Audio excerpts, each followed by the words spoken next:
2019, when the Australian children's show Bluey hit American streaming services, parents started noticing something strange.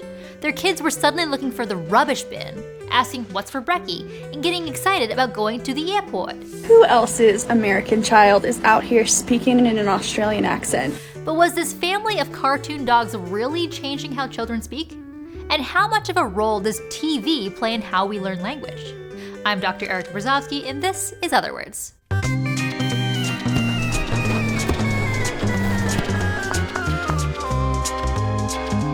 Otherwords. Children are primed to learn language from infancy.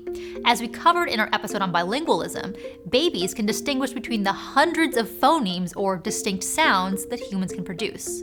But by 6 months old, they can only identify the sounds used in their native language or languages. Even though we specialize in our language's phonemes early, our brains still form new pathways for language throughout childhood, starting to understand how phonemes come together to form words, and how words come together into phrases starting around 8 months. Kids don't start stringing together sentences perfectly, though.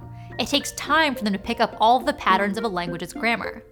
That's why you'll sometimes hear a toddler say, "We went to the store," and then as they get older, "We goed to the store."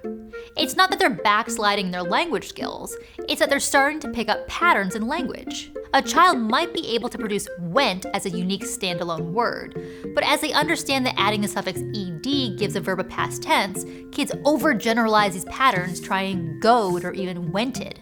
With enough continued language input, children learn that patterns have exceptions too, and start to use irregular forms like went, took, and ran. This long, iterative process of pattern recognition may play a role in the Bluey effect. When they hear a word on TV like brekkie or rubbish, kids pay attention to new linguistic information and try it out in their own speech, especially when a show presents a new word they've never encountered in their own dialect.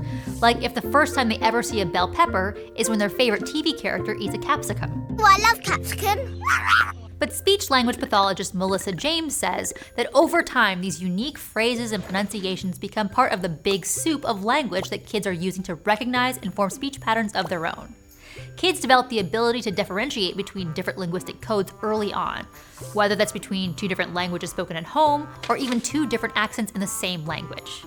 While they may have fun imitating their favorite characters, at the same time, kids are sorting IRL speech into one category and that as seen on TV dialect into another. When Peppa Pig says "mummy," but their siblings, friends, and teachers say "mom," they'll eventually start to replicate the accents and speech patterns of those around them. So no, those mini Aussie accents aren't permanent. But that doesn't mean a TV show has no impact on language acquisition. Take Sesame Street, a show designed to sneak lessons about letters and numbers in with all those lovable Muppets. Native English speakers who watch Sesame Street regularly at age 2 scored higher on vocabulary tests than non-viewers. But it's also effective for kids learning English as a second language. A study of Hungarian children conducted in the 1980s found that children learning English as a second language improved their vocabularies by watching Sesame Street with English subtitles. The show holds kids' attention while introducing them to new words and pairing them with a clear visual component. One assessment found that 20% of the words used on the show were matched with a visual reference on screen. Shows like Sesame Street also mimic child-directed speech, with simpler sentence structures and a higher, more variable pitch that caregivers use to speak to children. This parentese style of speaking activates the areas of a baby's brain responsible for listening, but also the motor areas responsible for producing speech. So that cringy baby talk parents do may have evolved to aid in language acquisition. Just make sure not to go all in on the screen time. One study of 2 to 3-year-old children found that kids who watched more than 2 hours of TV per day were nearly 3 times more likely to show language delays. If TV starts to distract from or replace IRL interaction, kids can miss out on more powerful, personalized language learning time in the form of conversation with an adult speaker. The biggest language gains may show up in kids who watch child-directed TV shows with a parent or caretaker. In this scenario, the TV acts much like a picture book, where kids can point to things they see on screen, ask questions, and practice repeating bits of dialogue with an adult speaker. TV becomes just another way to foster one-to-one conversation, which is still how kids learn language best. TV can also work as a language learning tool for adults. Just like how pairing a visual cue with spoken language helps kids learn, researchers found that adults who watch TV and movies with subtitling turned on scored 17% higher on a test of their English comprehension. TV also provides adult learners with a different kind of language input than they can get from further education. Many English language learners, from baseball players to K-pop stars, report watching the sitcom Friends to improve their English fluency.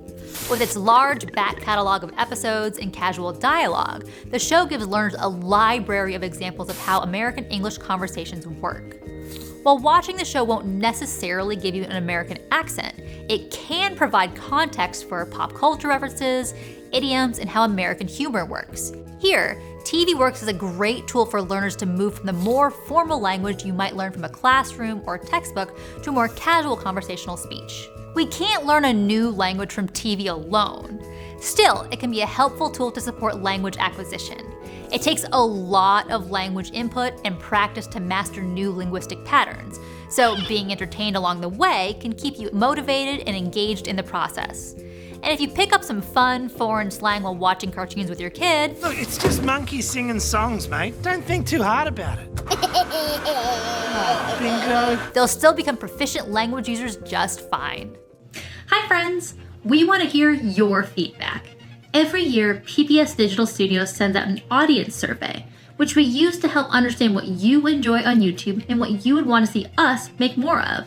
You'll also get to vote on new show ideas, so it'd be great if Otherwords fans were well represented in the polls. There's a link in the description. Thanks in advance. Monkey singing songs, mate.